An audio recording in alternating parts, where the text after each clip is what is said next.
অসম সাহসী দেশপ্রেমিক কারা নির্যাতিত সম্পাদক জনাব মাহমুদুর রহমান সম্পাদিত আমার দেশ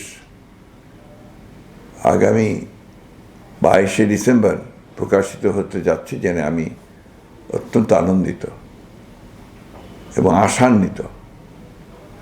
কারণ আমার দেশ পত্রিকাটি শুধু একটি সংবাদপত্র ছিল না, আমার দেশ পত্রিকা মূলত একটি আন্দোলন ছিল। সেই আন্দোলনটা ছিল ফ্যাসিবাদের বিরুদ্ধে আন্দোলন। এই পত্রিকাতেই সর্বপ্রথম ফ্যাসিবাদের পদধ্বনি শোনা যায়।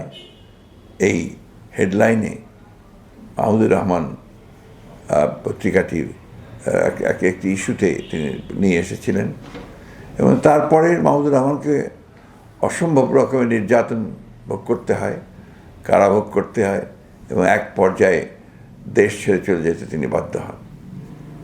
সেই পত্রিকা আবার চালু হচ্ছে, মাহমুদুর রহমান ফিরে এসেছেন।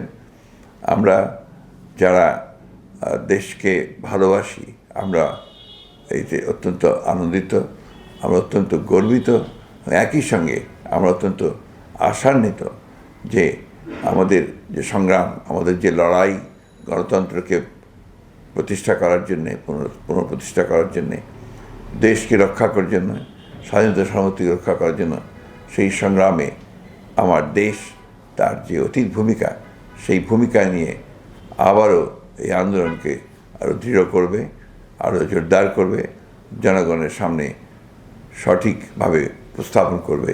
এই হচ্ছে আমাদের প্রত্যাশা।